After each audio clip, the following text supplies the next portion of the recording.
Robert. Robert Montague Snyder Jr.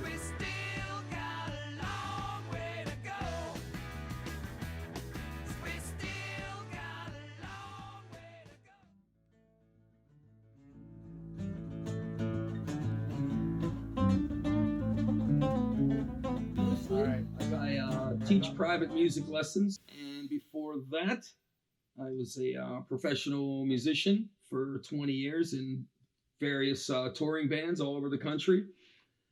And that turned into a job at a record label called Inside Out Music here in Pittsburgh, which evolved into tour management. And when after I got tired of being on the road for so many years, I ended up back here in Coriopolis, town where I grew up.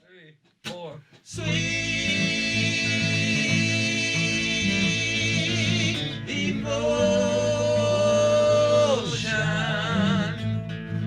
Sweet. Started out as way back junior high school. I was a complete math and science geek, and originally thought I'd move in that direction. When I was a teenager, 15, 16, I was already singing in different bands, and I wasn't playing guitar yet. But it became apparent to me that I just didn't move particularly well when I wasn't singing, which is a lot when you're a singer. There's a lot of time where there's like spaces between verses. I went to Penn State for engineering for 4 years, and when I was 18, freshman in college at this point, a roommate had an electric guitar.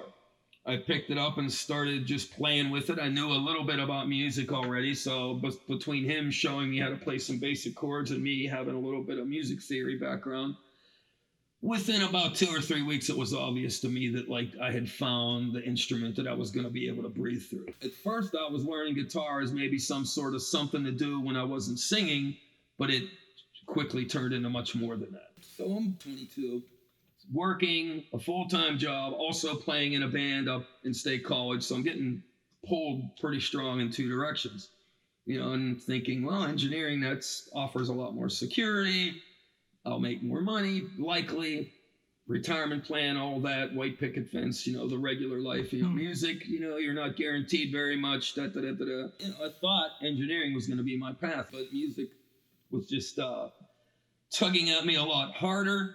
And I'm sitting talking to my grandmother. And I'm talking about geez, which way should I go? It's there's this engineering thing, and then there's music, which I really love. And she didn't really tell me to go one way or the other. She just looked at me and said, well, she says, you don't ever want to be my age and look back on your life and say, what if?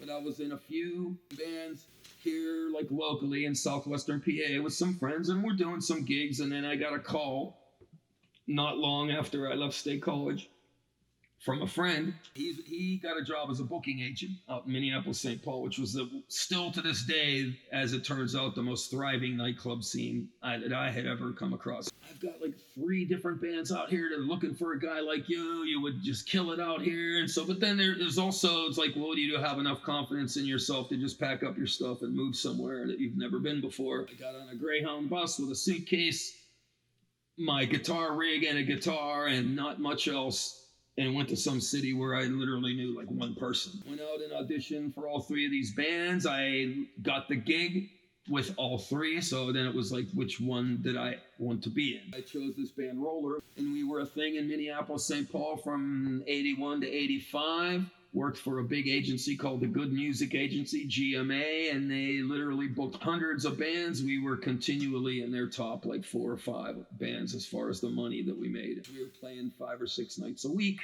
all over a 5-state area. We had a 3-man crew, owned our own PA and lighting show, we're making real money. We put out an EP while I was there. It was only 4 songs, but it seems to me it took us close to about $1,000 per song to record in this studio that we were in. So, and that was you went in there knowing what you were doing, and you just hopefully got everything in the first take or 2.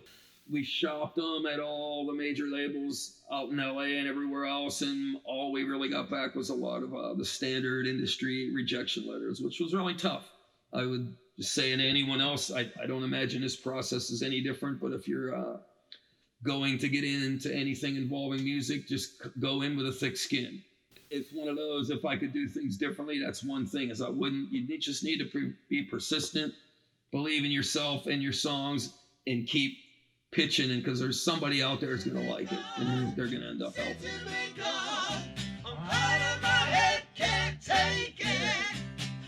Inside Out America was like part of the whole Inside Out Music global family. There still is an Inside Out over in Germany. They're the parent company, and we were the North American affiliate of that. We were the largest progressive rock label in North America. So dealt with a lot of very high profile artists, and it was my first foray into the business side of music, which for that I'm really glad I did it.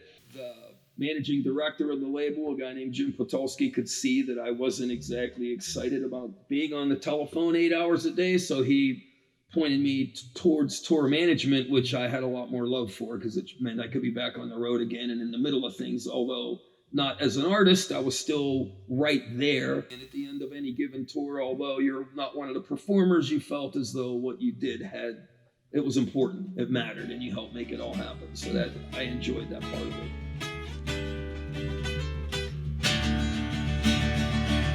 I need your love, babe. Yes, you know it's true. Hope you need my love, babe. After having been on the road for nearly 20 years, I was out in Arizona, in a sort of half in town, half on the road trio. We were probably like year 5 into a 5-year run with this band. And I had noticed some like ongoing like health issues I was having, mostly indigestion, heartburn, that kind of stuff. And it just wasn't going away. It wasn't getting any better on its own. So it just seemed to me, it's like, I just need to go home and get my health back together for a while. As it turns out, once I got back here, went to a GI specialist up in Moon Township. Turns out it was this condition called Barrett's esophagus. You're basically splashing stomach acid up into your throat and scarring the esophageal wall.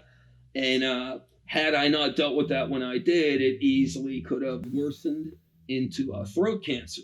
And when they told me that, that's all I needed to hear to get my act together and start, that's it. No more drinking, no more partying, get yourself together, get healthy, start exercising.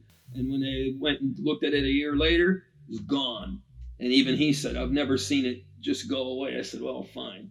I don't care whether or not you've ever seen it. I'm really happy. Lessons at first was just this thing I thought I would do to generate an income, and let's just see how it goes. But like anything else, as it evolves, it's like, wow, man, I really like this, especially when you're teaching some, like a young person from a young age. I mean, some of these kids start at like 6, 7, 8 years old, and then I'll be teaching them until they're like 18.